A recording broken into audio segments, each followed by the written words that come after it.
Akkam jirtu jaallatamoo fi kabajamoo dhaggeeffatootaa fi daawwattoota miidiyaa hubannoo fayyaa hawaasaa an Dr. Gamteessaa Moosisaati.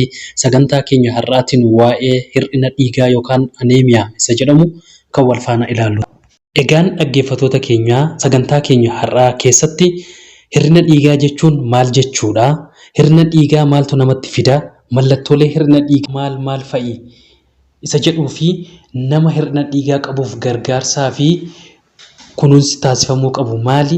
Nyaata akaakuu akkamii yoo nyaanne hir'ina dhiigaa ofirraa ittisuu dandeenya? Isa jedhu sagantaa kana keessatti bal'inaan waan isiniif ibsinuuf amma dhumaatti nu dhaggeeffachuudhaan sagantaa keenya yoo jaallattan subscribe, like fi share gochuudhaan nu hordofaa amma dhumaatti isiniin jenna.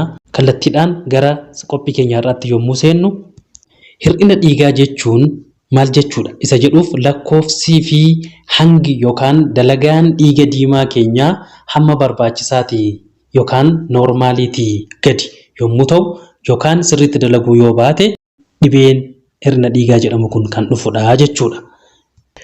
Akka dhaabbanni fayyaa addunyaa yookaan WHO'n hiiketti hir'ina dhiigaa namni tokko qaba jechuu kan dandeenyu yommuu dhiiga keessaa qabiyyeen himoogiloobiin jedhamu irra xiqqaa 12 miligiraam per liitirii dubartiif akkasumas irra xiqqaa yookaan walqixa 13 miligiraam per desiliitirii dhiiraaf yommuu ta'e namni kun hir'ina dhiigaa qaba yookaan qabdi jechuu dandeenya jechuudha. Inni kunis qorannoo laaboraatooriitiin dhiiga irraa fuudhamee qoratamuudhaan kan mirkanaa'udha jechuudha.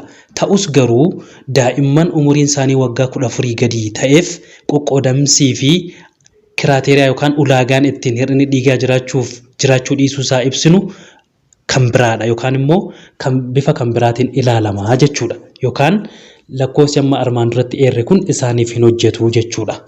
Hir'ina dhiigaa maaltu namatti fida yookaan sababiileen hir'ina dhiigaa maal ta'uu danda'a? Isa jedhuuf tokko rakkoo hir'ina nyaataatiin kan dhufudha. Egaa rakkoon hir'ina nyaataadhaan kan dhufu kun iron deficiency anemia inni jedhamee beekamu kun rakkoo hir'ina dhiigaa beekamaa yookaan irra jireessaan hir'ina dhiigaa kan dhufu sababii kanaatiinidha. Innis hir'ina albuuda ayireenii jedhamu dhabuudhaan, hir'ina vaayitaamin B12 isa jedhamu dhabuudhaan, akkasumas hir'ina vaayitaamin B9 yookaan fooleet isa jedhamu yeroo jiraatuu fi hir'inni nyaataa dimshaashaa fi beelli hamaa ta'e yeroo jiraate rakkoon iron deficiency anemia yookaan hir'ina dhiigaa sababii ayireenii albuuda jedhamuun qaamni keenya dhabuurraan kan ka'e oomishni dhiiga diimaa xiqqaachuudhaan dhufudha jechuudha.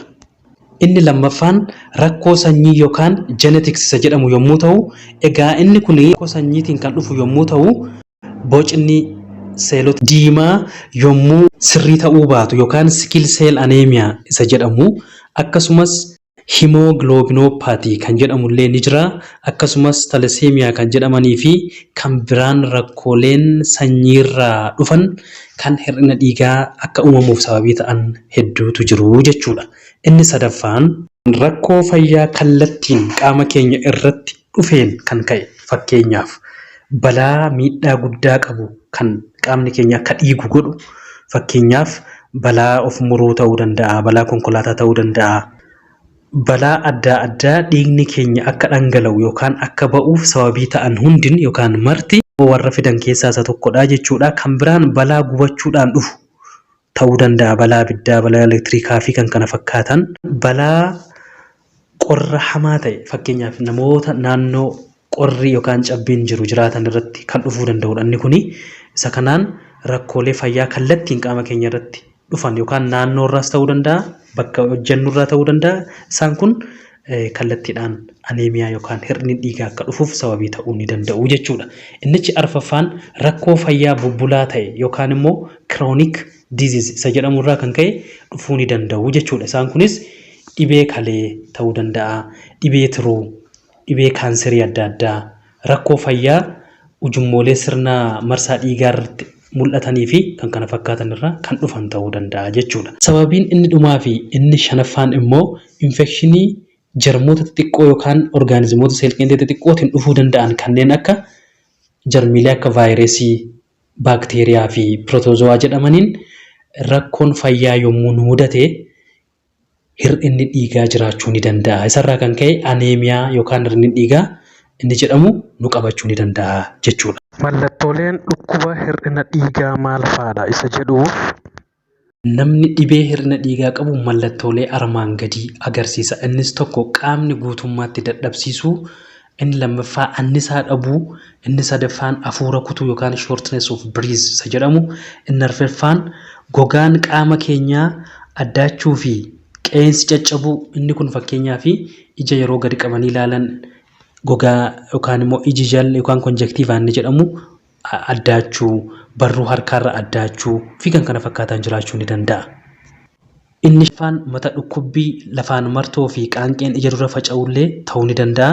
Inni ja'affaan harkii fi miilli dilallaa'uu yookaan gubuun illee jiraachuu ni danda'a. Inni kun keessumaa hir'inni dhiigaa sababii fooleetii fi B12 yookaan immoo vaayitaamin B12 dhaan kan dhufuu danda'udha.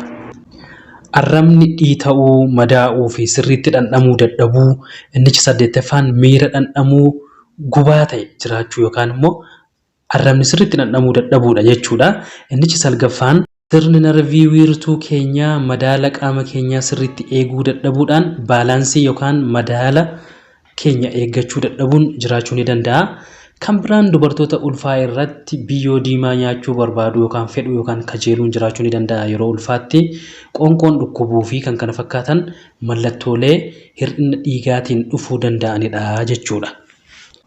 Egaa gargaarsa nama dhibee hir'ina dhiigaa qabu yookaan aneemiyaa qabuuf taasifamuu qabu maalidha isa jedhuuf duraan dursa bakka itti kenniinsa tajaajila fayyaa isatti yookaan isheetti dhiyoo jiru deemuudhaan yeroo mallattoolee armaan duratti eeraman sun irratti mul'ate yookaan ishee irratti mul'ate dhiiga ishee qorachiisuun baay'ee barbaachisaadha yookaan dhiiga isaa qorachiisuun baay'ee barbaachisaa ta'ee argama jechuudha. Sana booddee qorannoon dhiigaa erga taasifameeti hir'inni dhiigaa jiraachuuf dhiisuunsaa kan adda bahee mirkanaa'u jechuudha. Itti fufuudhaan qorichaa fi gorsa ogeeyyiin fayyaa nuuf kennan sirriitti hordofuun raawwachuu yookaan hojiitti jijjiiruu. Egaan kanatti fufuudhaan hir'inni dhiigaa guddaa ta'e yommuu jiraate siivir aneemiyaan ni jedhamu jechuudha.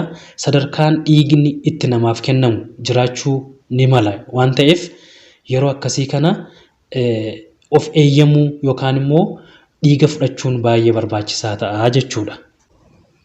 Egaa yaalli nuuf taasifamu akkaataa yookaan akaakuu gosa hir'ina dhiigaa nu mudatan irratti kan hundaa'u ta'uu isaa irraan kan ka'e yaalii fi gargaarsa gosa garaagaraatu namaaf kennamuu danda'a jechuudha. Bocaa fi hanga qabiyyee seelii isaa irratti hundaa'uudhaan akkasumas wantoota hir'inni dhiigaa nutti fidan irratti hundaa'uudhaan sadarkaa dhibee hir'inni dhiigaa kun irra ga'e irratti hundaa'uudhaan qoqqoodaminsi hir'ina dhiigaa waan jiruu fi yookaan immoo akkanatti waan qoqqoodamuu fi isa kanarratti hundaa'anii ogeeyyiin fayyaa qorichaa fi tajaajila fayyaa isaan nuuf laatan hunda hojiitti jijjiiruu yookaan raawwachuu qabnaa jechuudha. Dhuma irratti maloota ittisaa fi to'annoo dhibee hir'ina dhiigaa kanaa yommuu ilaallu yookaan prevention and control of anemia isa jedhamu yoo ilaallu jechuudha.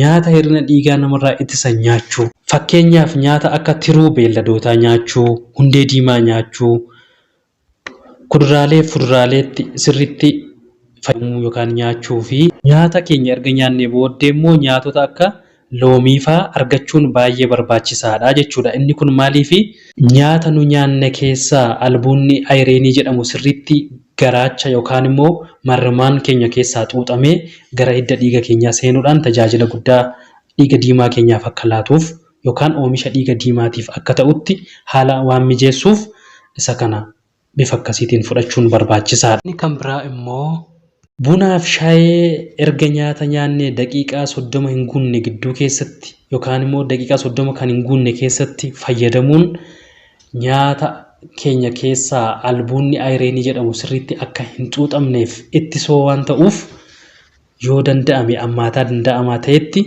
bunaaf shaayee kan nuti dhuguu qabnu yookaan fayyadamuu qabnu nyaata erga nyaannee sa'aatii tokkoon duuba yookaan sa'aatii tokko booddee ta'uu qabaa jechuudha. Kan biraan dubartoonni ulfaa yeroo kamillee hordoffii ulfaa bakka itti kenniinsa tajaajila fayyaa isaaniitti dhiyoo jiru deemuudhaan hordofamuudhaan hir'ina dhiigaa isaanii qorachiisuudhaan qoricha barbaachisaa ta'e argachuu qabu.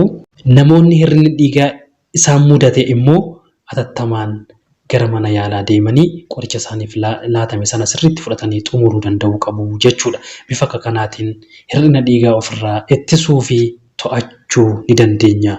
Egaan jaallatamoo fi kabajamoo dhaggeeffattootaaf daawwattoota miidiyaa hubannoo fayyaa hawaasaa sagantaa keenya har'aatiin waa'ee hir'ina dhiigaa qabannee kan dhiyaanne kana fakkaata. Gaaffii yaadaaf waan isiniin galle yoo jiraate nu gaafadhaa, isiniif deebisna. Laayik, sabiskiraayibii fi sheer gochuu hin dagatinaa isiniin jenna. Hedduu galatoomaa.